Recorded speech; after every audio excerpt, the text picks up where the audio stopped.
내일이 벌써 성탄절인데요. 저희 하루 앞당겨서 성탄 인사하겠습니다. 옆에 분이랑 인사하겠습니다. 메리 크리스마스 인사하겠습니다. 네. 여러분, 성탄절에 흔히 볼 수 있는 것 중에 하나가 등불인데요. 이 등불은 기독교에서부터 시작을 한 것입니다. 오늘 본문에도 등불에 대한 이야기가 등장을 하는데 오늘 본문을 다시 한번 읽어보겠습니다. 여호와여 주는 나의 등불이시니 여호와께서 나의 어둠을 밝히시리이다. 이렇게 다윗이 고백을 합니다. 이것은 다윗의 인생 고백인데 여호와께서 인생을 밝혀주시는 등불이라고 고백을 하고 있습니다. 오늘은 다윗의 마지막 연주 두 번째 시간인데요. 다윗의 등불이라는 제목으로 함께 말씀을 나누겠습니다. 주보 3면에 말씀 노트가 있는데요. 오늘 본문의 내용은 다윗의 등불은 꺼지지 않습니다 하는 내용입니다. 다윗의 등불은 꺼지지 않습니다. 우리는 사무엘하 7장에서 다윗 언약에 대해서 살펴보았습니다. 여러분, 다윗 언약은 성경에서 등장하는 매우 중요한 언약이기 때문에 천국 가는 그날까지 기억을 하셔야 합니다. 다윗 언약에서 중요한 것이 무엇이었습니까? 하나님께서 다윗에게 영원한 왕조를 약속하셨다는 것입니다. 하나님께서 다윗에게 영원한 왕위와 영원한 왕국을 약속하신 것입니다. 이것을 시편에서는 이렇게 이야기합니다. 시편 89편 34절부터 39절을 보니까요. 내 언약을 깨트리지 아니하고 내 입술에서 낸 것은 변하지 아니하리로다. 내가 나의 거룩함으로 한번 맹세하였은즉 다윗에게 거짓말을 하지 아니할 것이다. 그의 후손은 장구하고 그의 왕위는 해같이 내 앞에 항상 있으며 또 궁창의 확실한 증인인 달같이 영원히 견고하게 하리라 하셨도다. 이렇게 이야기를 하는 것입니다. 이것은 다윗의 왕조가 영원할 것이라는 약속입니다. 마치 해와 달이 영원한 것처럼 하나님께서 다윗의 왕위가 영원할 것이라고 다시 한번 도장을 찍어주는 것입니다. 여러분, 그런데 성경은 이와 같은 다윗의 언약을 다윗의 등불이라고 이야기를 합니다. 다윗의 언약을 등불로 비유해서 이야기를 하고 있는 것입니다. 여러분, 그러면 등불은 무엇일까요? 미국의 정치가였던 벤저민 프랭클린은 자기가 사는 필라델피아 시민들에게 선한 일을 하기를 원했습니다. 그래서 그는 집 앞에 아름답고 좋은 등을 하나 달아두었습니다. 그러자 동네 사람들이 이것을 이상하게 여겼습니다. 등불이라는 것은 본래 집 안에 다는 것인데 집 밖에 달았기 때문이었습니다. 그러나 이렇게 한 주가 지나고 또 한 주가 지나자 사람들이 무엇인가를 깨닫기 시작했습니다.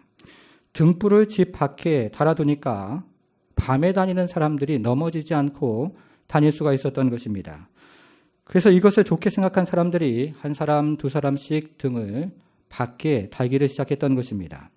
이렇게 길거리가 환하게 되었는데 이것이 오늘날 가로등의 시작이라고 이야기를 합니다. 여러분, 등불은 어둠을 밝혀주고 우리의 발걸음을 인도해 줍니다. 이것은 우리 인생도 마찬가지입니다. 테레사 수녀에 관한 이야기를 잠시 한번 해보겠습니다. 어느 날 테레사 수녀가 한 가난한 노인의 집을 방문을 했습니다. 그런데 방문을 열고 집 안에 들어가니까 아주 역겨운 냄새가 코를 찌르기를 시작합니다. 방 안 여기저기에 몇 년 동안 빨질 않았던 빨래며 이불이 널브러져 있었던 것입니다. 그래서 테레사 수녀가 이불과 옷가지를 빨아서 햇볕에 널어주고 그리고 방 안 구석구석을 소독을 하기를 시작합니다. 그리고 집안 구석구석을 쓸어내고 먼지를 털어냈습니다. 테레사 수녀가 이렇게 집안 구석구석을 청소하다가 먼지가 수북히 쌓인 등을 하나 발견을 합니다. 그리고 이렇게 물었습니다. 이 등은 무엇입니까? 노인이 대답을 합니다. 손님이 오면 켜는 등이라오. 테레사는 등을 닦으면서 다시 묻습니다. 별로 켤 일이 없었던 모양입니다. 몇 년 동안 한 번도 켜지 않았소. 누가 죽어가는 가난한 늙은이를 만나러 오겠소. 이 등을 다 닦은 테레사가 다시 한번 말을 합니다. 제가 자주 오겠습니다. 그러면 저를 위해서 이 등불을 켜주시겠습니까? 물론 켜고 말고요. 오기만 한다면 켜드리겠습니다. 그 이후 테레사 수녀는 자주 그 노인의 집에 가서 봉사활동을 했다고 합니다. 자신이 가지 못하면 다른 수녀를 보내서 그 노인의 집을 섬겼던 것입니다. 그로부터 2년 후에 이 노인이 아주 평안함 가운데 죽었습니다. 노인은 죽으면서 곁에 있던 어떤 수녀에게 이렇게 말을 했다고 합니다. 테레사 수녀에게 전해주구려. 테레사 수녀가 내 인생의 등불이었다고. 테레사 수녀가 그 인생의 등불이었다고 그녀에게 전해주라고 이야기를 하면서 그의 생을 마감했다고 합니다. 여러분, 등불은 인생을 밝혀주는 것입니다. 등불이 인생의 어둠을 몰아내고 등불이 인생의 발걸음을 인도해 주는 것입니다. 이것은 이스라엘 백성들도 마찬가지였습니다. 하나님께서 다윗과 그의 자손을 등불로 세우셔서 이스라엘을 밝혀주셨던 것입니다. 그런데 이 다윗의 등불이 어떻게 되었을까요? 지금부터 다윗 이후의 이야기를 해보도록 하겠습니다. 이제 다윗의 아들 솔로몬이 왕이 되었습니다. 솔로몬은 오랜 동안 열심히 성전을 건축했습니다. 그래서 솔로몬은 매우 널리 인정을 받게 되었고 그의 지혜는 열방에 알려졌습니다. 그러나 매우 슬프게도 솔로몬은 주변의 국가들과 정치적으로 연합을 하기 위해서 이방의 여인들과 결혼을 했습니다. 아내가 7,000명이요. 그리고 후궁이 아내가 700명이요. 그리고 후궁이 300명이나 되었습니다. 그런데 이들 중에 대다수가 이방인들이었기 때문에 이들이 믿고 있던 종교가 함께 들어왔던 것입니다. 그래서 솔로몬이 나이가 들면서 아스타롯과 밀곰과 몰렉과 같은 이방의 신들을 섬기기를 시작합니다. 심지어는 그모스와 몰렉에게 제사를 드리기 위해서 산당을 지었습니다. 이때 하나님께서는 어떻게 말씀하셨을까요? 주보의 열왕기상 11장을 보니까요. 34절부터 이렇게 이야기를 합니다. 그러나 내가 택한 나의 종 다윗이 내 명령과 내 법도를 지켰으므로 내가 그를 위하여 솔로몬의 생전에는 온 나라를 그의 손에서 빼앗지 아니하고 주관하게 하려니와 내가 그의 아들의 손에서 나라를 빼앗아 그 10지파를 내게 줄 것이요 그의 아들에게는 내가 1지파를 주어서 내가 거기서 내 이름을 두고자 하여 택한 성읍 예루살렘에서 내 종 다윗이 항상 내 앞에 등불을 가지게 있게 하리라. 이렇게 약속을 하십니다. 여러분, 이것은 솔로몬이 죄를 지었지만 다윗의 등불을 빼앗지 않는다는 것입니다. 솔로몬이 비록 죄를 지었지만 하나님께서 다윗과의 언약을 기억하셔서 다윗의 등불을 빼앗지 않는다고 약속을 하고 계십니다. 하나님께서는 여전히 다윗의 등불을 비춰주기를 원하셨던 것입니다. 한 가지 예를 더 들어보겠습니다. 유다의 5번째 왕은 여호람이라는 왕이었습니다. 이 여호람은 하나님 앞에서 커다란 죄를 지은 왕인데요. 첫째는 산당을 지어서 유다 백성들에게 우상을 섬기도록 했고, 둘째는 자기의 권력을 유지하기 위해서 자신의 아우들을 모두 칼로 쳐서 죽였습니다. 그러자 하나님께서는 블레셋 사람들과 아라비아 사람들을 격동을 시켜서 유다를 치게 했습니다. 이때 여호람은 모든 재산과 모든 아내들과 자녀들을 빼앗기게 됩니다. 그런데 이 와중에 막내 아들인 여호아하스가 살아남아서 유다의 다음 왕이 되었습니다. 성경은 이것을 이렇게 이야기합니다. 열왕기하 7장 17절부터 19절 같이 한번 읽어보겠습니다. 주번에 있는데요. 여호람이 시작. 여호람이 왕이 될 때에 나이가 32세라. 예루살렘에서 80년 동안 통치하니라. 그가 이스라엘 왕들의 길을 가서 아합의 집과 같이 하였으니 이는 아합의 딸이 그의 아내가 되었습니다. 그가 여호와 보시기에 악을 행하였으나 여호와께서 그의 종 다윗을 위하여 유다 멸하기를 즐겨하지 아니하셨으니 이는 그와 그의 자손에게 항상 등불을 주겠다고 말씀하셨습니다. 19절 마지막을 보면 이는 그와 그의 자손에게 어떻습니까? 항상 등불을 주겠다고 말씀하셨음이더라. 이렇게 말씀을 하십니다. 이것은 여호람이 죄를 지었지만 하나님께서 다윗의 등불을 빼앗지 않겠다고 다시 한번 언약을 하고 계시는 것입니다. 여호람이 죄를 지었지만 그러나 하나님께서 다윗과의 언약을 폐기하지 않겠다고 말씀을 하시면서 그것을 다윗의 등불을 항상 주겠다고 이야기를 하고 계십니다. 하나님께서는 여전히 백성들에게 다윗의 등불을 비추어 주시기를 원하셨던 것입니다. 이것이 바로 다윗의 등불인 것입니다. 여러분, 그러면 이 나라의 마지막은 어떻게 됩니까? 유다는 주전 586년에 바벨론에게 멸망을 당합니다. 그 이야기를 잠시 해보도록 하겠습니다. 바벨론 왕 느부갓네살이 2년이 넘도록 예루살렘을 포위하고 그리고 공격을 하자 예루살렘 성읍 안에 있는 모든 양식이 바닥이 났습니다. 그러다가 마침내 주전 586년 예루살렘 성이 함락이 됩니다. 마침내 성벽이 허물어지자 유다의 마지막 왕이었던 시드기야는 그의 부하들을 데리고 예루살렘을 버리고 도망을 쳤습니다. 그러나 바벨론 군대가 시드기야를 추적을 해서 여리고 성에서 시드기야를 붙잡고 그때 그의 부하들은 뿔뿔이 흩어지게 됩니다. 그런데 바벨론 사람들이 전혀 자비를 베풀지 않았습니다. 바벨론 사람들이 시드기야가 보는 앞에서 아들들을 무참히 죽였습니다. 그리고 시드기야의 두 눈을 뽑아냈습니다. 그런 다음에 시드기야를 노사슬로 결박을 해서 바벨론으로 끌고 갔던 것입니다. 그러니까 유다 왕조의 마지막 왕인 시드기야가 두 눈을 잃어버린 채로 유다의 역사는 끝이 나게 됩니다. 유다의 왕인 시드기야가 두 눈을 잃어버린 맹인이 된 채로 유다의 역사가 마감이 되는 것입니다. 여러분, 이것은 유다 역사의 굉장한 아이러니가 아닐 수 없습니다. 하나님께서는 이스라엘 왕들에게 등불이 되라고 명령을 하셨는데 이스라엘 왕들은 등불이 되기는커녕 등불을 보지도 못하는 맹인이 되었다고 이야기를 하고 있는 것입니다. 그러면 하나님께서 다윗에게 약속하신 언약은 어떻게 되는 것입니까? 항상 등불이 있으리라 이렇게 약속을 하셨는데 이 언약의 말씀은 어떻게 되는 것일까요? 그로부터 500년이 넘은 후에 이 다윗의 족보를 따라 예수님이 오셨습니다. 그런데 예수님을 만난 사람마다 하는 고백은 등불을 만났다는 고백이었습니다. 예수님을 만난 사람마다 동일하게 하는 고백은 참 빛을 경험했다는 고백을 하게 된 것입니다. 이것을 요한복음 1장 9절은 이렇게 이야기를 합니다. 참 빛, 곧 세상에 와서 각 사람의 비추는 빛이 있었나니 이렇게 이야기를 하는 것입니다. 여러분, 이 구절은 구속사에서 매우 중요한 구절인데 여기서 참 빛이라는 말이 매우 중요한 말입니다. 여러분, 참 빛이 무엇일까요?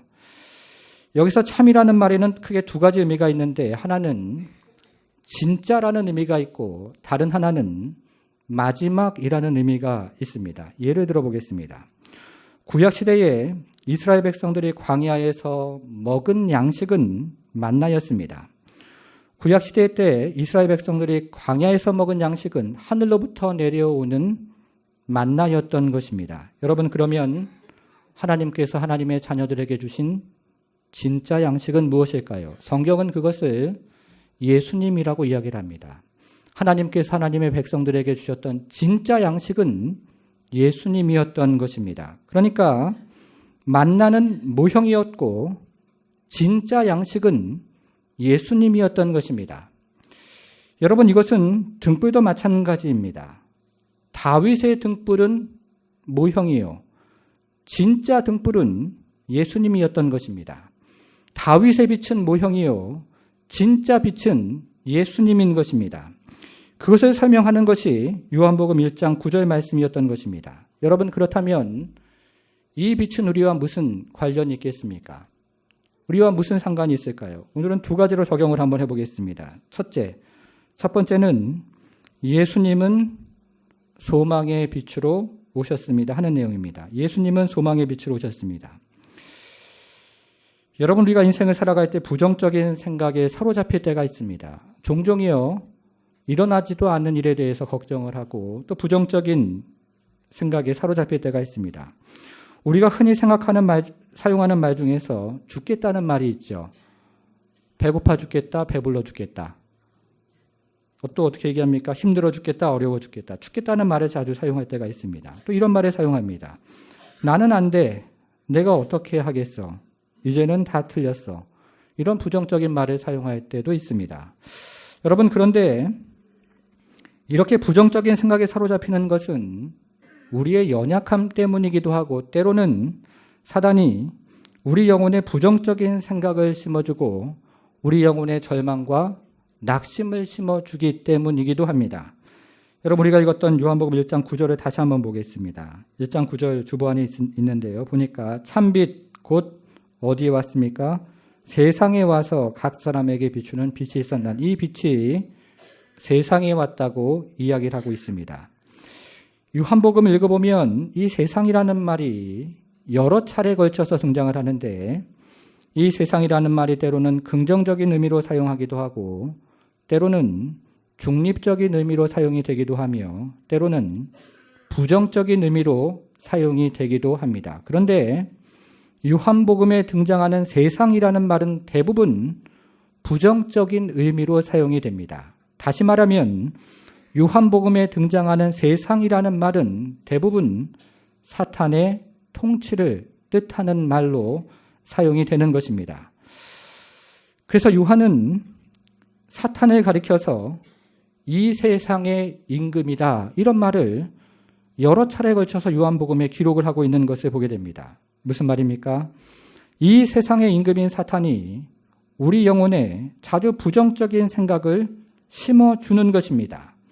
이 세상의 임금인 사탄이 자주 우리 영혼에 절망감을 심어주고 낙심이 되는 마음을 심어준다는 것입니다. 그래서 우리도 모르는 사이에 죽겠다 이런 말을 하는 것이고 나는 안 돼 라는 부정적인 생각에 사로잡히는 것입니다. 그리고는 내가 아무리 기도하더라도 응답이 되지 않을 거야 이렇게 낙심을 하고 절망을 한다는 것입니다. 사탄의 역사가 있다는 것입니다. 여러분 그러면 이 세상을 살아가면서 우리가 어떻게 이렇게 부정적인 생각으로부터 벗어날 수 있을까요? 이번에는 이사야서에 있는 9장 1절과 2절을 한번 보겠습니다. 주보 안에 있는데요. 여러분 이것은 예수님이 태어나기 700년 전에 이사야 선지자가 메시아를 예언했던 예수님을 예언했던 바로 그런 구절입니다. 1절 2절 전에 고통받던 자에게는 흑암이 없으리로다. 옛적에는 여호와께서 스불론 땅과 납달리 땅이 멸시를 당하게 하셨더니 후에는 해변길과 요단 저쪽 이방의 갈릴리를 영화롭게 하셨느니라. 흑암에 행하던 백성이 큰 빛을 보고 사망의 그늘진 땅에 거주하던 자에게 빛이 비치도다. 이것은 예수님이 태어나기 700년 전에 이사야 선지자가 예수님에 대해서 예언을 했던 것입니다. 이 구절에서는 지명이 중요한데요. 1절에서 지명을 한번 찾아보겠습니다. 여기서 스불론 땅이 등장을 하고 납달론 땅이 등장을 합니다. 그리고 갈릴리 땅이 등장을 합니다. 그런데 이 세 지역은 당시에 아수르가 이스라엘을 쳐들어올 때 가장 먼저 점령을 했던 지역들의 이름입니다. 이때 어떤 일이 일어났을까요? 수많은 사람들이 몰살을 당하고 수많은 마을들이 쑥대밭이 됩니다. 이것을 경험했던 마을이 가장 먼저 경험했던 마을이 오늘 본문에 등장하는 이 마을들입니다. 그래서 이 땅에 살고 있었던 사람들은 자신도 모르는 사이에 죽겠어 라는 말을 하는 것이고 나는 안 돼 라는 생각에 사로잡혔습니다. 그리고는 내가 아무리 기도해도 응답되지 않을 거야 라는 절망과 낙심에 사로잡혔던 것입니다. 여러분 근데 이때 어떤 일이 일어날까요? 2절을 한번 보겠습니다. 2절 보니까요. 흑암에 행하던 백성이 무엇을 봅니까? 큰 빛을 보고 사망의 그늘진 땅에 거주하던 자에게 무엇이 비칩니까? 빛이 비치도다 이렇게 얘기를 합니다. 이 구절은 당시에 그 땅에 살고 있었던 백성들이 직면했던 상황을 두 가지로 이야기를 하고 있는데 하나는 흑암에 거하던 백성이라고 이야기하고 다른 하나는 사망의 그늘진 땅에 거하던 백성이라고 이야기를 합니다. 여러분 그런데 이 구절을 곰곰이 계속해서 묵상을 하다 보면 당시의 상황이 오늘날의 상황과 크게 다르지 않다는 사실을 깨닫게 됩니다. 우리나라가 IMF를 겪을 당시 98년 3월 28일에 경기도 연천에서 있었던 일입니다. 어떤 사람이 회사를 운영하다가 부도가 났는데 그 사람의 아버지인 70이 넘은 노인이 아들에게 짐이 되는 것이 싫어서 약을 먹고 자살을 했습니다. 그리고 며칠 후에 이 아들도 모든 사람들에게 미안하다. 아버지를 따라 삶의 미련을 버리겠다. 이런 유서를 남기고 7살 난 아들과 5살 난 딸에게 극약을 먹이고 자신도 아내와 함께 목을 메어서 자살을 했습니다. 여러분, 이 당시에 98년도에요. 1월부터 3월까지 하루에 30명꼴로 자살을 했습니다. 그런데 그 이후로 말입니다. 우리나라의 자살률이 줄어들지가 않습니다. 1990년에는 우리나라에서 1년 동안 교통사고로 죽은 사람이 14,000명이었는데 지금은 1년에 교통사고로 죽는 사람이 4,000명가량이 된다고 합니다. 3분의 1로 줄었습니다. 그런데 1990년도에 우리나라에서 1년 동안 자살로 죽는 사람이 4,000명가량이었는데 지금은 1년에 자살로 죽는 사람이 14,000명가량이 된다고 합니다. 이것은 3배가 늘었습니다. 하루에요 36명꼴로 자살을 하는 것인데 2016년도에만 13,092명이 자살을 했습니다. 여러분, 그런데 이것보다 더 우려스러운 것은 하루에 36명꼴로 자살을 하지만 자살을 시도하는 사람들은 무려 그보다 20배가 많은 720명이라고 합니다. 우리나라에서요 하루에 자살을 시도하는 사람이 720명이 된다는 것입니다. 좀 말이 좀 이상하지만요. 그 많은 사람들 중에서 36명이 뜻을 이루어가고 있는 것입니다. 여러분, 왜 그렇겠습니까? 오늘날 우리 사회는 많은 문제를 안고 있습니다. 먼저 중산층이 붕괴가 되고 있습니다. 나라가 몇 년 동안 이렇게 진행이 된다면 남미와 같은 그런 나라가 될 것이라고 사회학자들은 동일하게 이야기를 하고 있습니다. 요즘 청년들은 극심한 실업 문제에 시달리고 있습니다. 젊은 부부들은 대부분 맞벌이를 해야 하는 상황입니다. 그리고 중장년층들은 대책 없이 퇴직을 하기도 합니다. 그런데 이런 경제적인 문제뿐만 아니라 사회적인 문제도 매우 심각합니다. 확인되지 않은 비방에 시달리다가 유명 연예인들이 자살을 합니다. 얼마 전에는요, 잘못된 비난을 받다가 이곳 부산에서 현직 교수가 자살을 했던 일이 있습니다. 그리고 서울에서는 현직 검사가 자살을 했습니다. 성도 여러분, 정말 우리가 살아가는 이 땅에 빛이 있습니까? 정말 우리가 살아가는 이 땅에 등불이 있는지를 묻게 되는 것입니다. 어둠에 덮인 땅이요 사망에 덮인 땅이 바로 이 땅입니다. 사탄이 사람들에게서 소망을 빼앗아서 죽음으로 몰아가고 있는 땅이 저와 여러분들이 살고 있는 이 땅이라는 말씀입니다. 여러분, 이 땅의 소망이 무엇일까요? 다시 이사야 9장 2절을 한번 보겠습니다.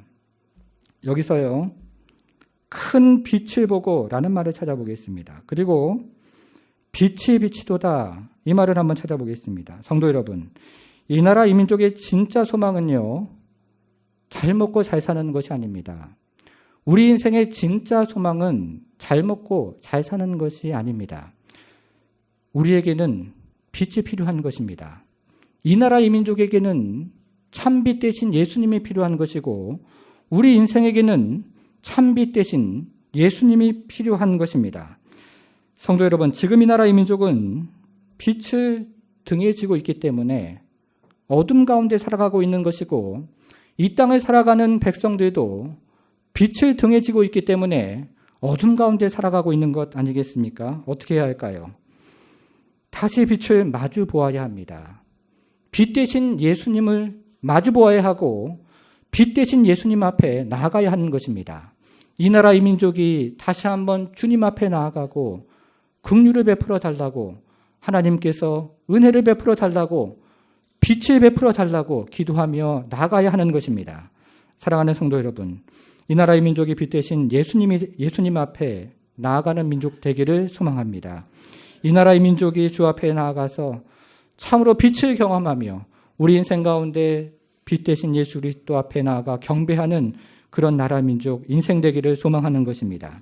두 번째를 보겠습니다. 두 번째는 예수님은 치유의 빛으로 오셨습니다 하는 내용입니다. 예수님은 치유의 빛으로 오셨습니다. 앞에서 말씀드렸던 시드기야의 이야기를 다시 한번 해보겠습니다. 바벨론 왕 느부갓네살이 2년이 넘도록 예루살렘을 공격하고 둘러싸고 공격을 하자 예루살렘 성 안에 있는 모든 양식이 바닥이 났습니다. 그러다가 마침내 주전 586년 예루살렘이 함락이 된 것입니다. 마침내 성벽이 헐리고 그리고 유다의 마지막 왕이었던 시드기야는 그의 부하들과 예루살렘을 탈출을 합니다. 그러자 바벨론 군대가 시드기야를 추격해서 여리고 평야에서 붙잡고 이때 시드기야의 군대는 뿔뿔이 흩어지게 됩니다. 그런데 바벨론 사람들이 전혀 자비를 베풀지 않았습니다. 바벨론 사람들이 시드기야가 보는 앞에서 시드기야의 아들들을 무참히 쳐서 죽였습니다. 그리고는 시드기야의 두 눈을 파냈습니다. 그런 다음에 시드기야를 노사슬로 결박을 해서 바벨론으로 끌고 갔던 것입니다. 그러니까 유다 왕조의 마지막 왕인 시드기야가 두 눈을 잃어버린 채로 유다의 역사는 마감을 합니다. 유다 왕조의 마지막 왕인 시드기야가 맹인이 된 채로 유다의 역사는 끝이 나는 것입니다. 이렇게 이스라엘의 역사는 맹인의 이야기로 마감을 하고 있습니다. 여러분, 그런데요, 신약 성경을 곰곰이 읽다 보면 맹인이 눈을 뜨는 이야기가 등장을 합니다. 신약 성경을 곰곰이 읽어보면 맹인이 예수님을 만나서 눈을 뜨는 이야기가 등장을 하고 있습니다. 여러분, 맹인 바디메오를 기억하십니까? 여리고 성에서 예수님을 만나서 눈을 뜬 사람입니다. 여러분, 실로암 샘에서 날 때부터 맹인이었던 사람 기억하십니까? 예루살렘에서 예수님을 만나 눈을 뜬 사람입니다. 사도 바울 기억하십니까? 다메섹에서 예수님을 만나 눈을 뜬 사람입니다. 이렇게 신약 성경을 읽어보면 맹인이 눈을 뜬 이야기가 종종 등장하는 것을 보게 됩니다. 예수님을 만나는 사람마다 육신의 눈을 뜨고 영적인 눈을 떴다는 것입니다. 빛을 보았다는 것이고 다윗의 진짜 등불을 경험했다고 이야기를 하고 있는 것입니다. 이것을 말라기 선지자는 이렇게 이야기합니다. 주보 안에 말라기 4장 2절이 있는데요. 말라기 4장 2절 같이 한번 읽어보겠습니다. 시작. 내 이름을 경외하는 너희에게는 공의로운 해가 떠올라서 치료하는 광선을 비추리니 너희가 나가서 외양간에서 나온 송아지같이 되리라.